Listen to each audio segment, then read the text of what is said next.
Kieran, you're the rich person. It's not lying. You need to go to reception, I suspect.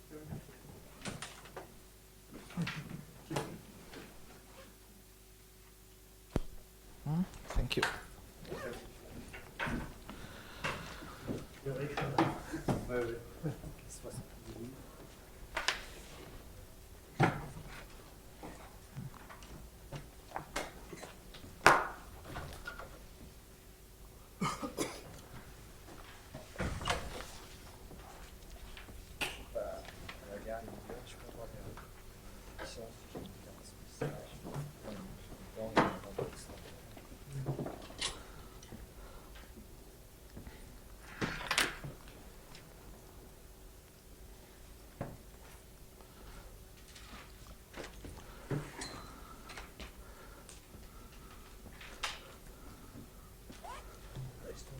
Okay, I think I can use these several seconds to start the introduction. Our first speaker this afternoon is Professor Leonid Parnovsky from University College London, and the title is so long that I'll let you read it. Thank you very much. So this is joint work with Ted Johnson, who is in applied group at UCL, and Michael Levitin, who is currently at Heriot-Watt.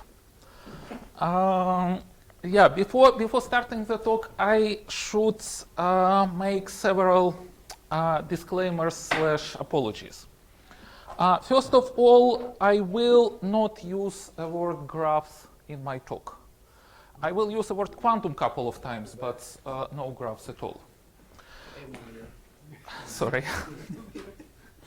Secondly, so my talk will consist of two parts, physical and mathematical.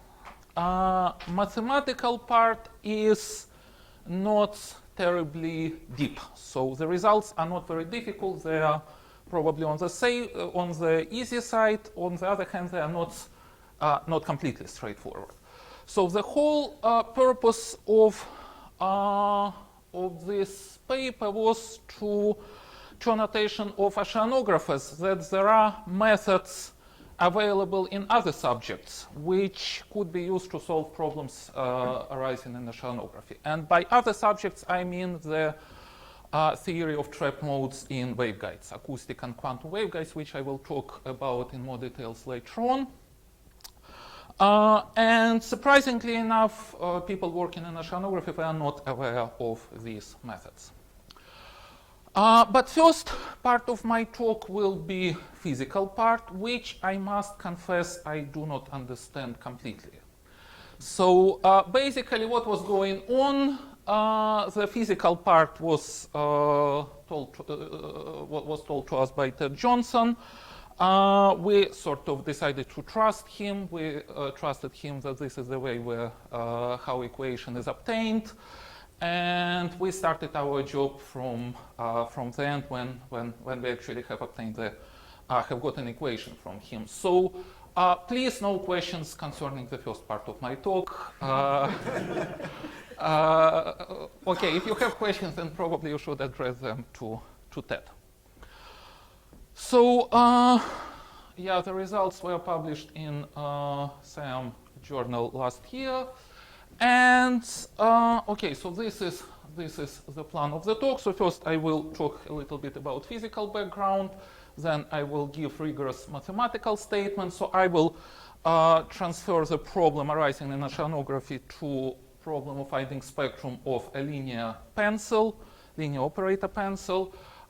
Then, first of all, I will discuss what is essential spectrum of this pencil, and then I will try to find out whether there are some eigenvalues which are not embedded into essential spectrum. I won't be able to say anything about whether there are embedded eigenvalues or not, but I hopefully will be able to find some eigenvalues outside of essential spectrum. Right, now, as very often happens when you write a joint paper with somebody else, you start writing paper during lunch. You discuss with person something, and then you find out at the end that you've got a paper. So this is how the story started. I had lunch with Ted Johnson, and this is the story which he told me, that there are equations which describe water waves in along the oceans, coasts of oceans, so-called continental shelf waves. Now these are waves which are caused by the rotation of the Earth. So those waves move in particular way. So they move in to the right in northern hemisphere, to the left in the southern hemisphere. But apparently oceanographers didn't know whether there could exist localized shelf waves.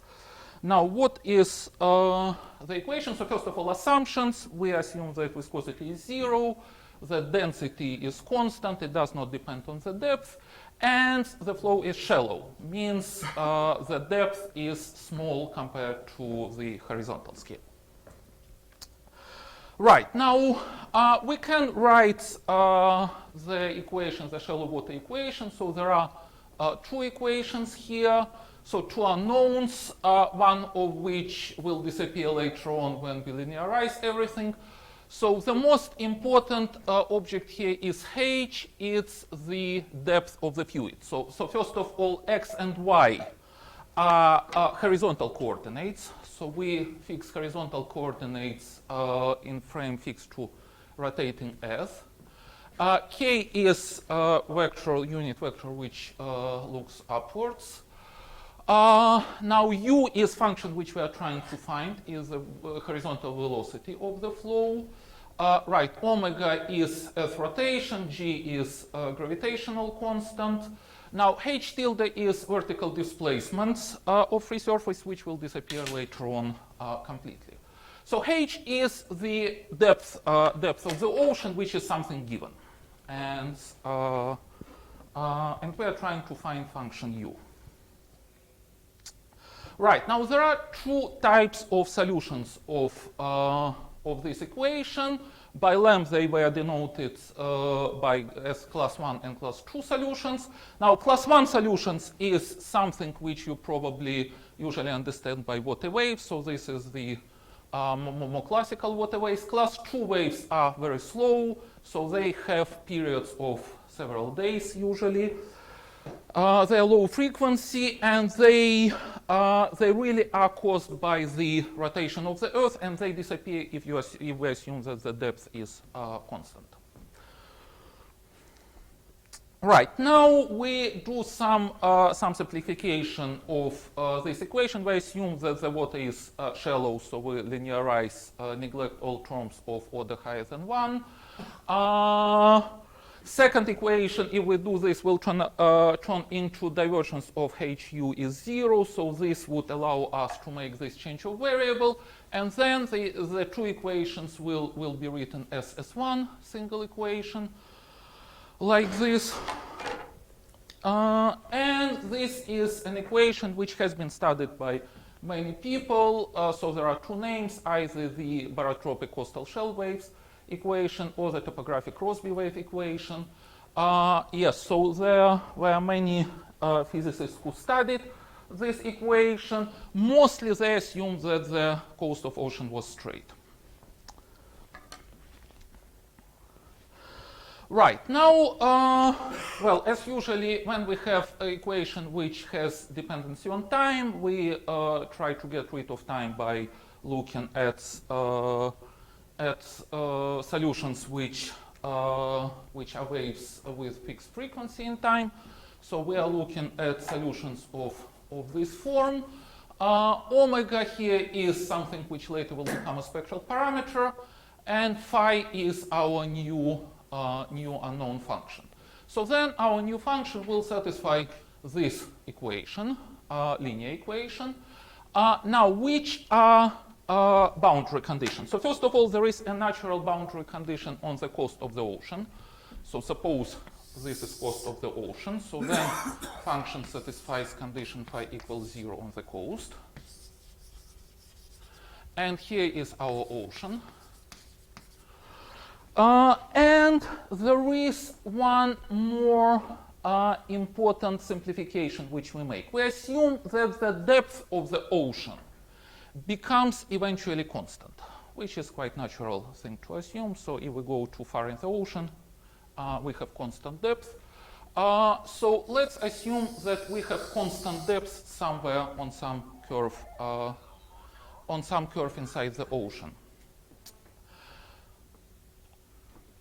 Then basically we can reduce our problem. Instead of looking on the problem in the whole ocean, we can look at the problem in just this sort of strip near the coast, bounded by the coast and the line after which the depth becomes constant. So depth is h becomes constant. And then this will give us some boundary conditions on this interface. These boundary conditions will be pseudo-differential boundary conditions, but the most natural approximation of these boundary conditions are Neumann boundary conditions. So it turns out that Neumann boundary conditions are very close to the real boundary conditions which come from the physics. So therefore, we look for boundary conditions at the boundary between shelf and the ocean. So this is shelf. Right, so once again, these Neumann conditions are slightly artificial, but they are well motivated in oceanography. Excuse me. In the exponent, you have actually two parameters, small omega, capital omega. Is not enough for you, you introduce two. Why is so? Omega capital is not parameter, it's the speed of rotation of S. It's a constant. So capital omega is a constant, small omega is my spectral parameter. So just capital omega is 1, just assume it is 1. It's not too important. Right, so somewhere here our lunch has finished, and I started to think about this problem, and I realized that it reminds me of something. It reminds me of problems arising in the study of trap modes in quantum and acoustic waveguides. So, okay, before talking about these trap modes, let's just give more rigorous mathematical formulation of this problem. So we study the problem in a shelf. We assume that shelf has constant width. So width is delta, the distance between the coast and the interface between shelf and ocean. We introduced curvilinear coordinates xi and eta. So xi goes along the coast, and eta is orthogonal to the coast. We impose Dirichlet conditions along the coast, something which we have denoted D1G. We impose Neumann conditions on the rest of the boundary D2G. Now, another important person here is gamma. Gamma denotes the curvature of the coast. So this is something which depends, sorry, for some reason it's S here, it should be xi. So gamma is function of xi, of the coordinate along the coast. Now, it's signed curvature, so we assume that curvature is positive when the shelf bends in the direction of Dirichlet condition, so when we have a peninsula, and gamma is negative when we have a bay.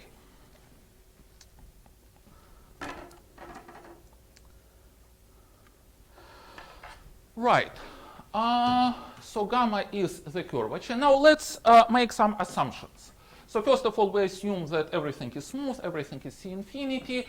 We assume that the strip is curved only locally, so it becomes straight strip at plus or minus infinity. So that means that support gamma is contained in some finite interval.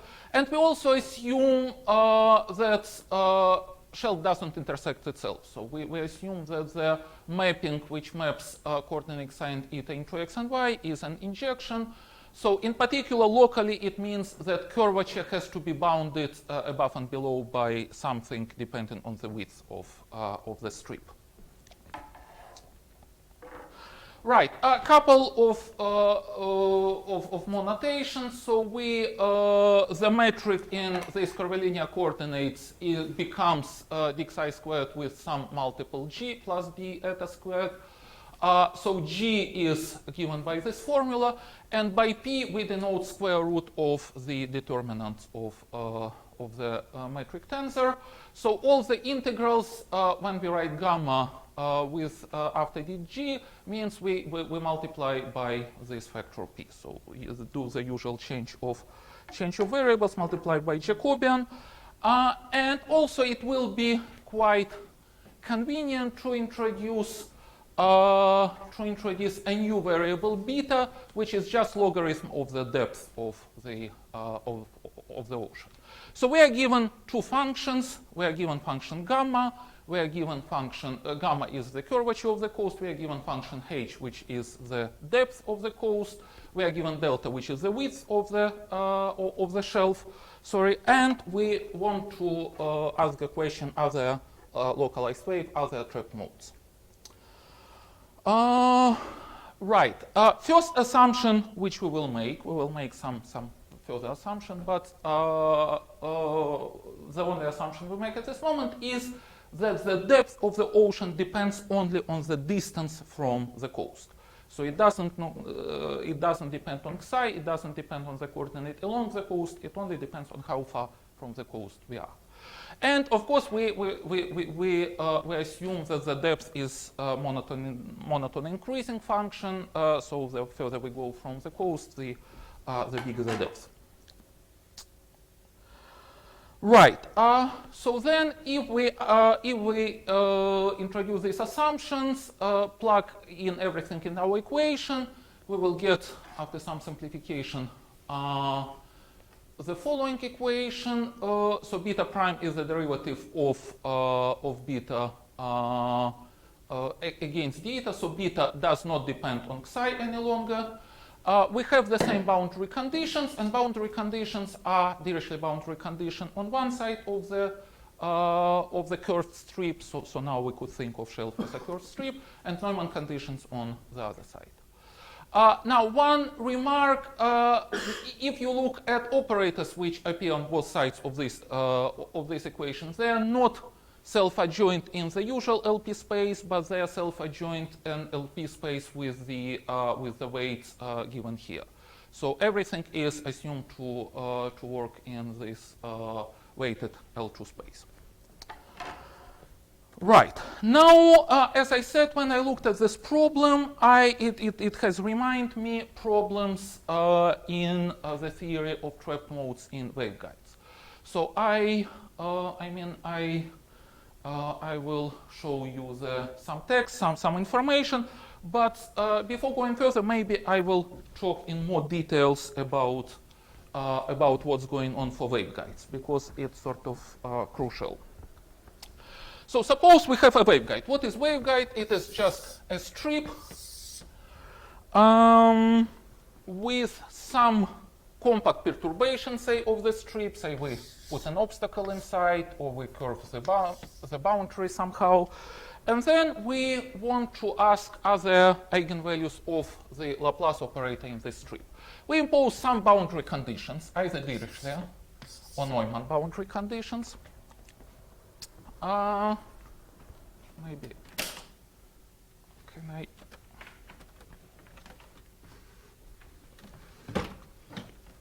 Okay, and try to find trapped modes. Try to find eigenvalues of Laplace operator acting on the strip.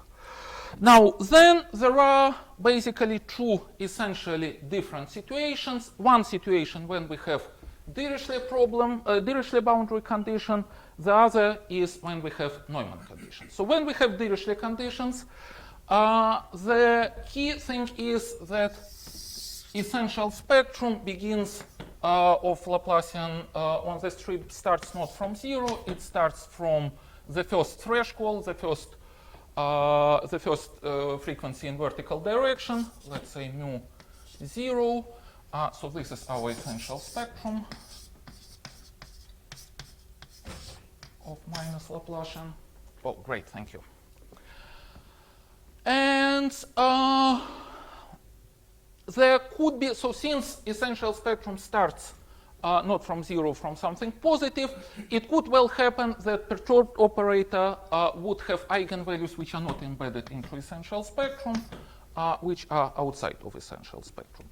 So this type of problems are usually called quantum waveguides. So when we have Dirichlet conditions, it's called quantum waveguides.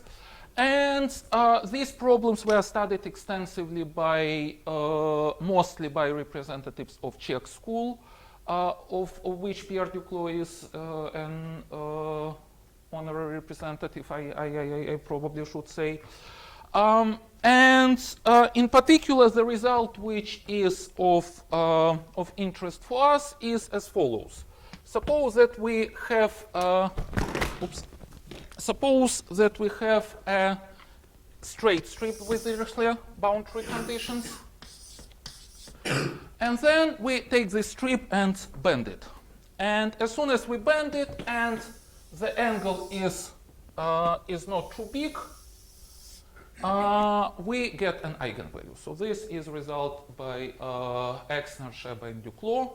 So as soon as we bend the strip a little bit, we get a trapped mode which is outside of essential spectrum.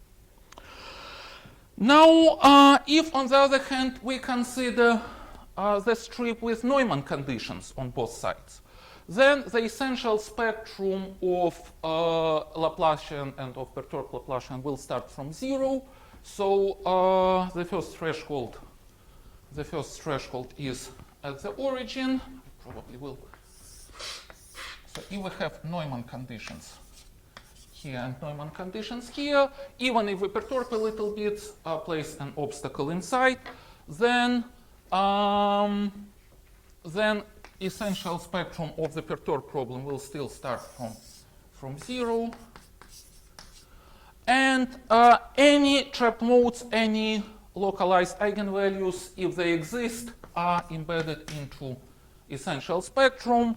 So therefore, according to Fermi's golden rule, they are very unstable. They can be destroyed under arbitrary small perturbations. So in a generic case, there are no embedded eigenvalues, whatever you mean by generic. But it could happen that we have indeed some embedded eigenvalues. And the general belief among people working in this area is that these embedded eigenvalues are caused by symmetries of the problem. So in particular, the result which already Michael Levitin mentioned in his talk, the result by Evans, Levitin, and Vasiliev is that if we have an obstacle which is symmetric with respect to middle line, for example, then there are eigenvalues. Also, in my joint paper with Brian Davis, by the way, it's another example of paper which was written during lunches. We have obtained some example of so-called hidden symmetries. So we have constructed an example when you cannot immediately see why the situation is symmetric, but still there are eigenvalues called by some sort of hidden symmetries. Right, so this is what happens if we have Dirichlet conditions everywhere. This is what happens if we have Neumann conditions everywhere. By the way, the waveguide with Neumann conditions everywhere is called, usually such problems are called acoustic waveguides because they naturally arise in fluid mechanics, in study of fluids. But how about situation when we have mixed conditions, Dirichlet conditions on one side and Neumann conditions on the other side? So this is exactly the situation which we have in our problem. So what happens if we have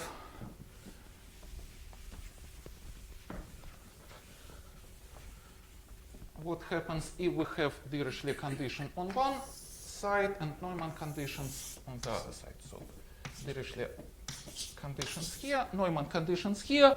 So then essential spectrum, let's say we assume that the width is 1. Then essential spectrum starts from pi squared over 4. And the question is what would happen if we bend the strip a little bit. So we take the strip and let's bend the strip. So suppose we bend it in the Dirichlet direction. So this is Dirichlet condition, this is Neumann condition. And let us try to figure out what's going to happen. So first of all, the usual trick when we try to solve these problems is let us try to work outside of essential spectrum. So let us try to work in the interval 0 to pi squared over 4. And let us try to find the test function for which the Rayleigh quotient is smaller than the beginning of essential spectrum. So suppose that we have found a function phi such that the Rayleigh quotient of phi, and I will remind you that Rayleigh quotient is integral, let's call the domain G. So integral over G of nabla phi squared over integral over G of phi squared is smaller than beginning of essential spectrum, smaller than mu naught.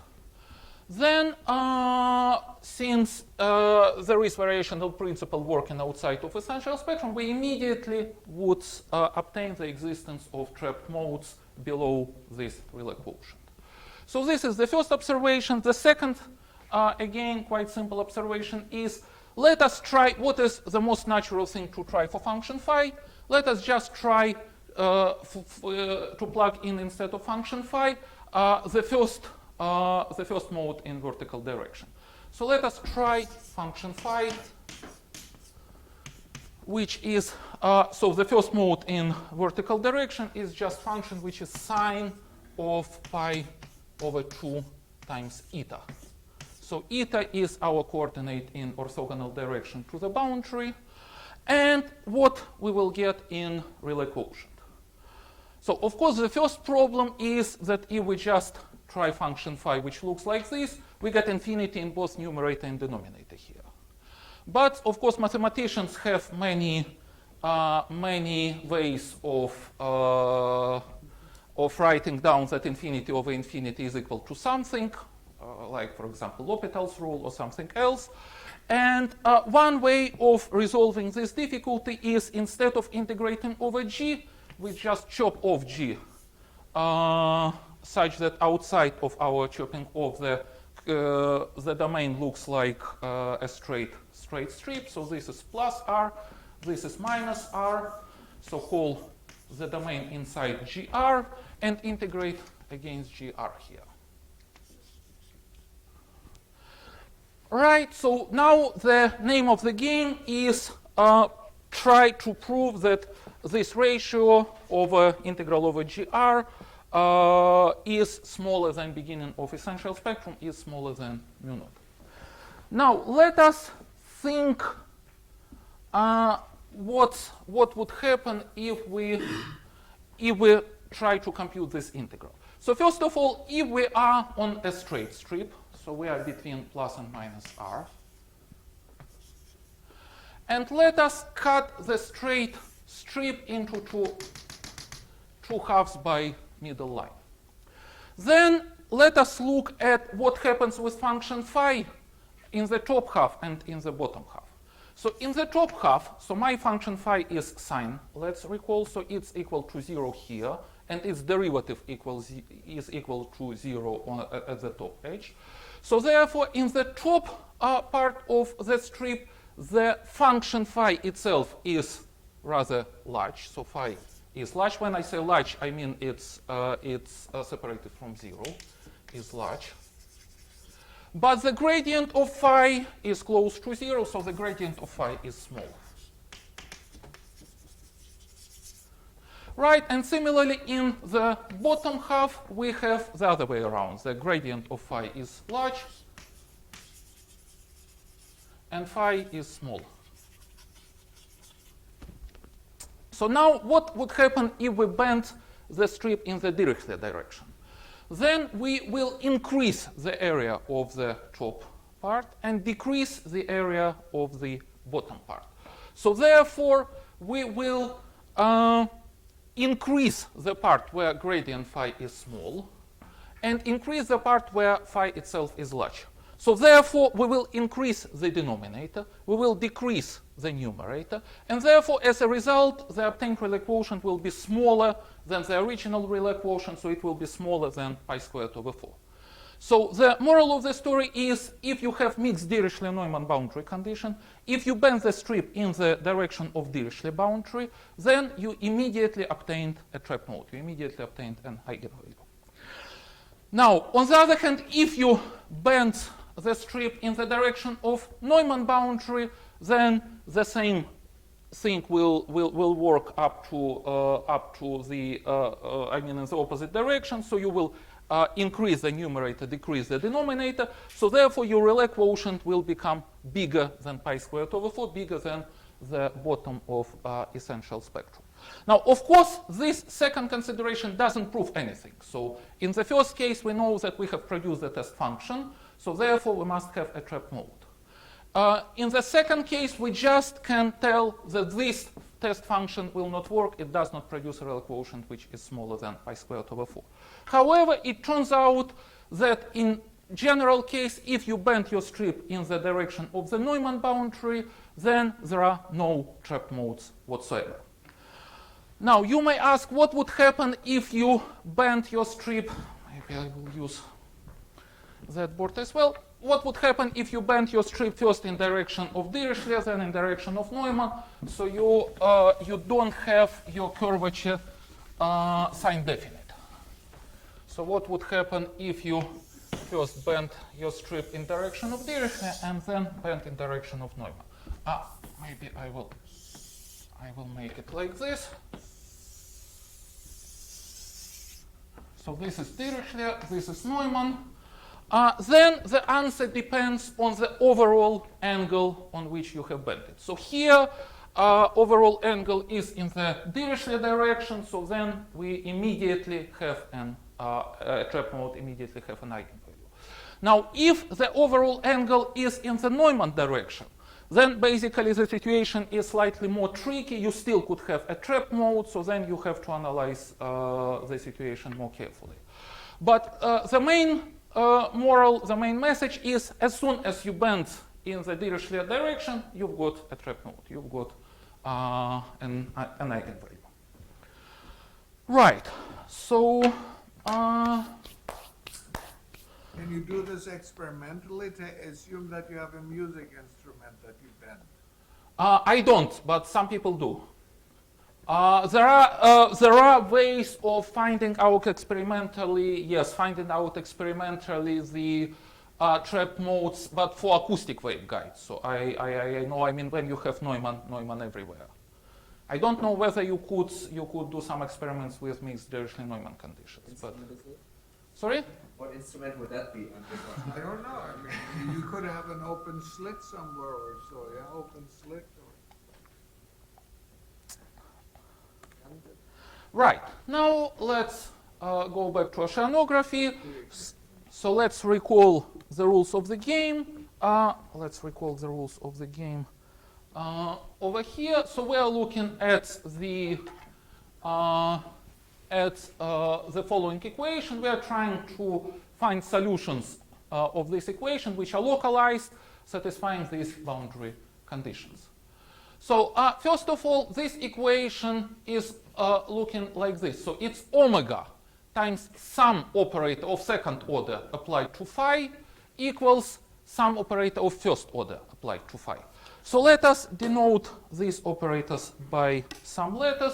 So L gamma is an operator which is an operator of second order. M gamma is an operator of first order. Then we can formally rewrite our equation as an eigenvalue problem for operator pencil. So operator pencil A gamma is just omega L minus M. So then we are looking for solutions of this equation. So we are looking for eigenvalues, eigenfunctions of operator pencil, and we, in order not to care too much about domains, where everything works, we understand everything variationally. So we can write the weak formulation of this identity in terms of quadratic forms. Now, the First question is, what is essential spectrum of this problem? Now, in the case of trapped modes in waveguides, the question of essential spectrum can be solved straightforwardly, so you just look at straight strip, separate variables, and get your answer. Here you do more or less the same. You look at straight strip, separate variables, but then you are sort of stuck. Well, not really stuck, but the real job begins after you have separated variables, because you have a bunch of problems, of one-dimensional problems. They are labeled by a parameter, which is a Fourier parameter along the coast. And it's not quite straightforward to find out what is the union of spectra of all these problems, what is essential spectrum of the operator. So it is, okay, it can be done, but it requires some work. And the theorem, or the first lemma rather, is as follows. So first of all, the essential spectrum of the curved strip is the same as essential spectrum of the straight strip, and it is an interval. By the way, because we have spectral parameter in front of operator of second order, so now our essential spectrum is not something to plus infinity. We have something similar to, okay, so essentially we have made a change of variables 1 over lambda equals omega. So our essential spectrum is an interval, symmetric interval containing 0, and the endpoints of essential spectrum are being defined by this formula. So we have to take supremum over all functions from h1 on the interval. Now, h10 with tilde means that function has to satisfy Dirichlet condition at 0, but does not have to satisfy Dirichlet condition at the right side of the interval. Right. Now, the main result, about existence of eigenvalues. So, what are our assumptions? So we give some sufficient conditions on the depth profile and on the curvature gamma, which guarantee the existence of embedded eigenvalues. So first of all, let me recall that beta function was the logarithm of the depth profile. And we have made the natural assumption that the depth is monotone increasing function. The further we go, the deeper the ocean.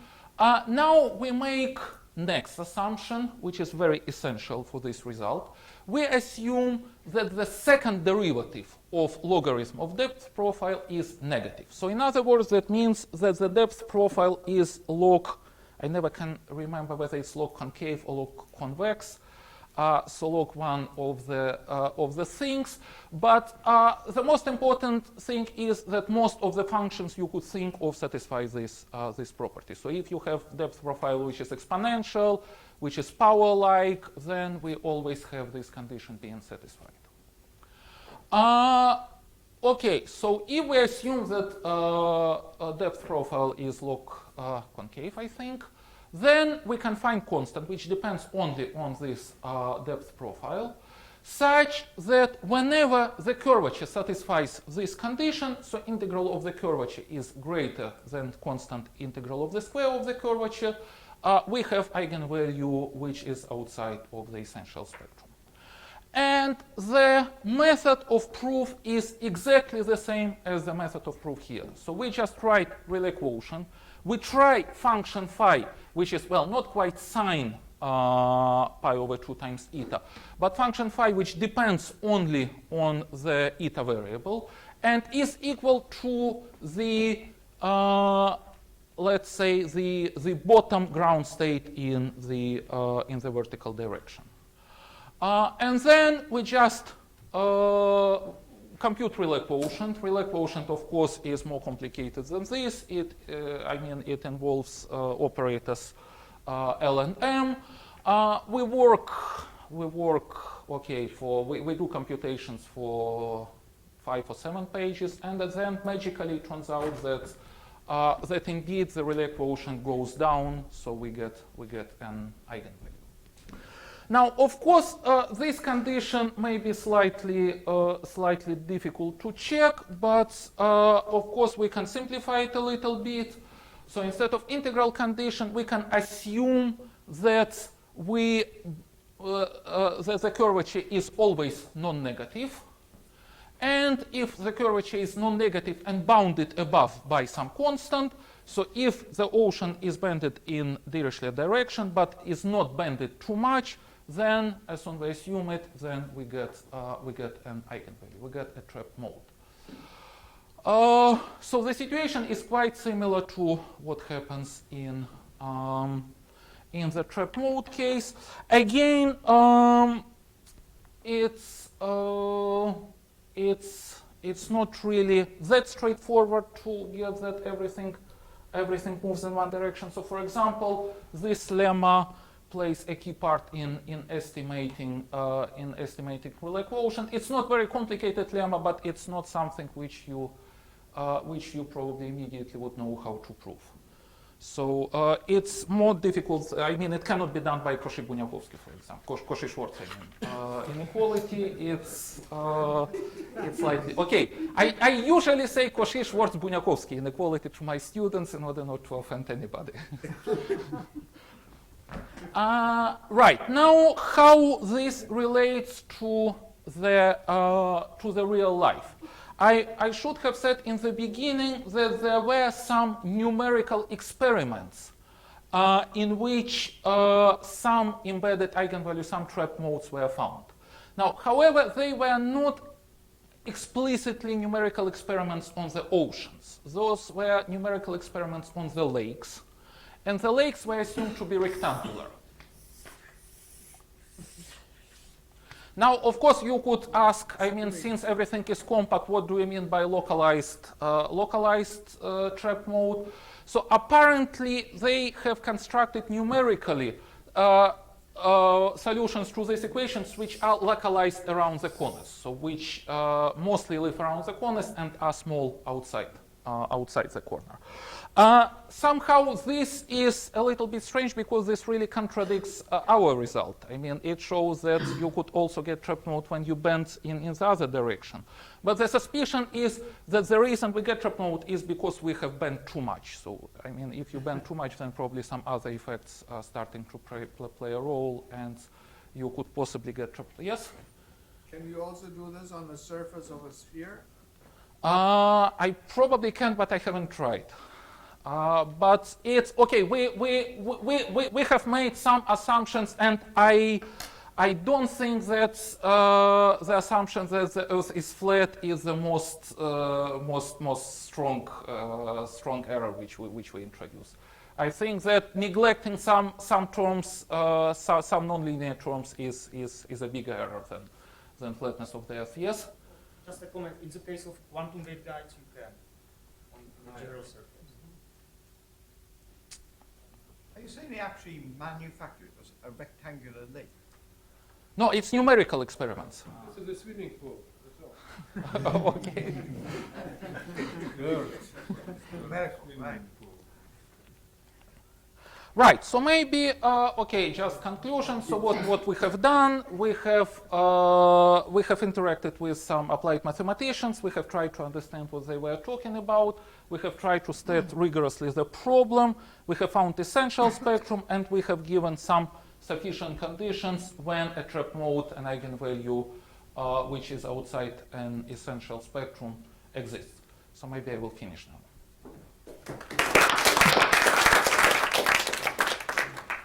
Questions?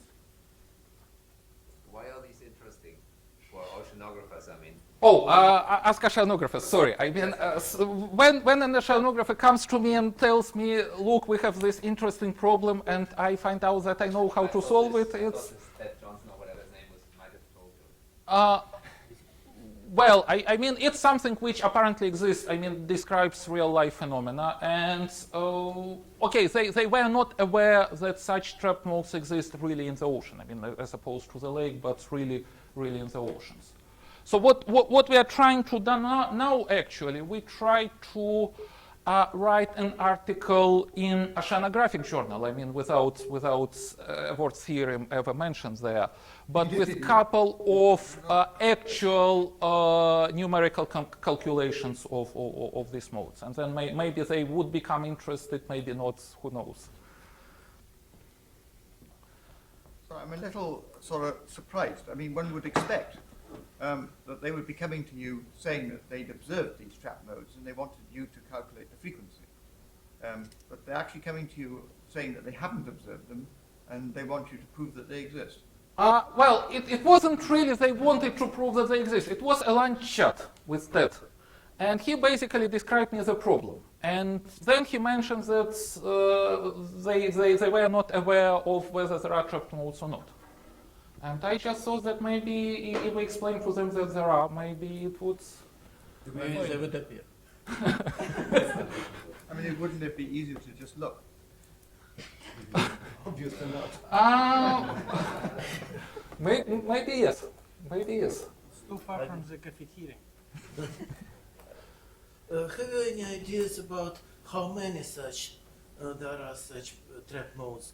Probably some more than one. Probably some I estimates how many? think you could easily get more than one, but then you have to bend it substantially. I mean, on the other hand, you cannot really make the curvature locally big because that would, I mean, you remember the curvature had to be smaller than something. So maybe if it is curved, I mean slowly, but over a sort of a wide range of the coast, then maybe you could get a couple of them, yes. But what happens with the trap modes when the curvature is big? We don't know. Simply We cannot prove that whether they exist or not. I have strong suspicions that if you really bend it a lot, then they would disappear. But again, I don't know. Do you have pictures of these trap modes? So We will have lots of pictures when we write for oceanographers. So far, sorry, the answer is no. Could I ask a slightly more serious question? Okay. no, this was a serious prime. This was Yeah, more serious than my previous question. Sorry. I really that's But that yours as well. you don't know. Not yet.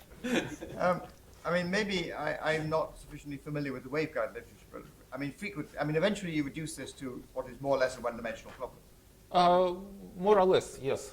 And in one-dimensional problems, if you make a favorable perturbation, then you get a bound state, however small the constant is. But I thought I heard you saying that you only got a bound state if the curvature was great enough. If the curvature was Great enough. which situation are you asking about? Dirichlet or Dirichlet-Neumann? In your Dirichlet-Neumann case. In Dirichlet-Neumann, as soon as you bend it in locally, in Dirichlet direction, you get an eigenvalue. However small. However small, yes. I obviously misunderstood. Okay. I have a question.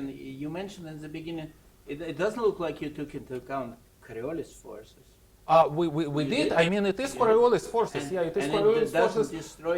They observe those waves that run around, and could it be that this is what should destroy those localized? Maybe this why they don't observe them. I don't know. No, but these are waves caused by Coriolis forces. I mean, they are really they don't exist without Coriolis forces. So it's. If the Earth stops rotating, then Well, yeah, I think we would have more serious problems if it stops rotating. But there won't be such waves. Yes. Did you tell us what the eigenfunction looks like for a trap mode? No, I didn't. Motion in a localized circle, or Again, we didn't know. We Goes up and did down. not do any numerics, so it's just a theorem. Other questions? If there are no other questions, let's end the speaker. And we have tea break till 3:30.